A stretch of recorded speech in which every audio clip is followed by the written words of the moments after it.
Hello, this is Tanmay, and today I'll be telling you about the importance of data layer on Google Tag Manager. So, data layer is nothing but a JavaScript object that contains some variables, and those variables contain some useful and important information as data points. So, the need of data layer is very much important for analytic points of view, as it also enhances, it not only enhances data accessibility but also provides us with data continuity and data consistency as well.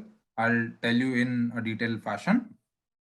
So if we navigate to the admin section of our Google Tag Manager and go on to the install Google Tag Manager, you will be able to see the name of a data layer. This is the name of the data layer. By default, Google Tag Manager is using this name as the data layer name. Now you can use it according to your will. If I try to show you how a data layer looks like, so what you can do is first you can clear up the console so that it gives you more clarity, and then you can just type here data layer like this and hit enter. Now this is the data layer of the website. It contains, basically it's an array, and it contains certain objects, and there is lot of information that is coming on here regarding here dtm.start, dtm.load, and other things are also there. So if I move on to my workspace, and if I try to tell you what problems we face while accessing data elements. So while accessing, supposedly this element will have a lot of dependency. If you want to access this shop now button, we'll have a lot of dependency on JavaScript and CSS, and we'll have to depend on the development team very much. So data accessibility is provided by the data layer because we can ask and coordinate with the developer to create certain variables beforehand into the data layer, and we can use them and do not go into actually selecting those elements manually on the website. So if we talk about data continuity, so supposingly for capturing or to just getting to this button, we have used a CSS selector. This read more button, we are trying to get it using its unique CSS selector. Now, as soon as the development team changes anything in the CSS or in the JavaScript, your Google Tag Manager will also be affected with the same, because there are changes and it won't be reflected onto your Google Tag Manager because they are not synced. So data continuity won't be there then. If we use data layer, then only the data continuity can be there, because at that time we will be using the variables that are already there and they won't be altered. Talking about data consistency, in a similar fashion, the developers have access to content management systems, and they can control pretty much everything that is being displayed on the website, including price, the buttons, and the taxes that we want to show here. And everything is dependent on the developer point of view, whatever the developer wants to show here. So the data layer is just reducing our dependency on the development team. It's definitely not eliminating the same, but it reduces it with a lot of percentage. So these three are the important features of data layer, and that's why we use it. So looking at it in our preview mode. So I'll be opening Tag Assistant for this purpose, and I'll show you how it looks like when we use our assistant for this purpose. So you can see that the continue, if you press continue, then uh, if I navigate to data layer, it is right now empty because as a summary it will be empty. And if I click on scroll depth, then you'll see that in the data layer there is an object called GTM, and inside that object we have a variable called scroll threshold. Value is 50 because we have scrolled till 50%. So to access this variable directly into the variable section of our Google Tag Manager, we can do the same. So we can navigate to the variable section, and under here there will be user defined variables. We'll create a new one here, and for accessing the data layer variable, there are two ways basically. One is data layer variable. We'll select this, and now that data layer variable will be just the name that you passed here. Now, it will be scroll threshold.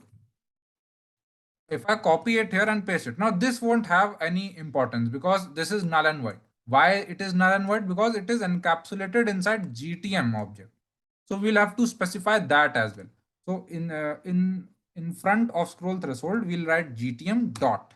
This is a period operator that we use to concatenate the same. Now the data layer variable will be this, but for right now, for naming it, I am using GTM dot scroll threshold.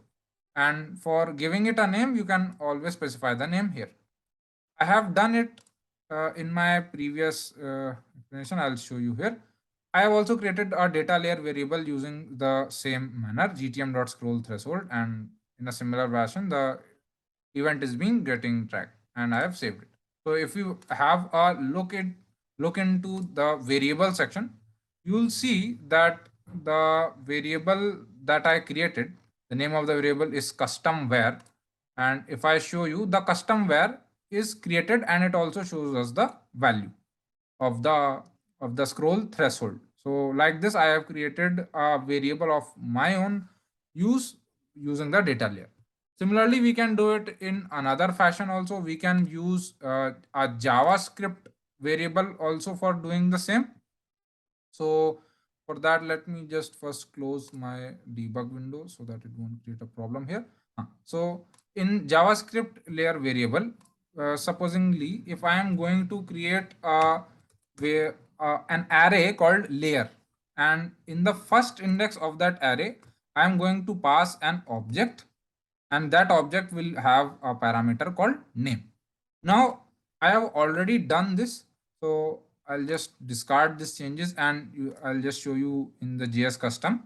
Here I have given a global variable named layer.0.name. Now right now this does not have any importance. Why is it not having any importance? Because it is not defined. It was in my head that I created this, and it is not in our website. And definitely for getting it on our website, we'll have to contact the development team. But for the demonstration purposes, I can show you how you can actually do that. So if I connect my website, I connect to the debug mode, and what I do, I open the dev tools for this debugger. So this is definitely, these are local changes and this won't be reflected into your main website. And here I create the same array with the same name that I created onto the GTM. So I created a layer array here, and inside this I will be pushing, as previously mentioned, I'll be pushing an object with name XYZ as a parameter. I'll hit enter. Now, this is local change. As soon as I am going to refresh my website, it will disappear. If I minimize it, and now if I scroll it, there will be some changes of scroll depth, as you can see in my website. And if I see one of the scroll depth and pass on to the variables, you can see I created a JS custom named variable, JavaScript variable named JS custom. And same is being reflected here as JS custom and with the value of XYZ. Now, you will be curious, why is it showing XYZ?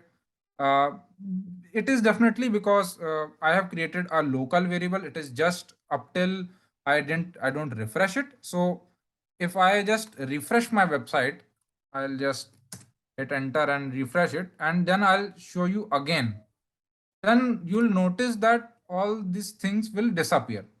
Now, if I move on to scroll depth, it will be undefined because the local storage has been ended, and now there is no data in JS custom variable. So these are two ways how you can access the data layer of the website.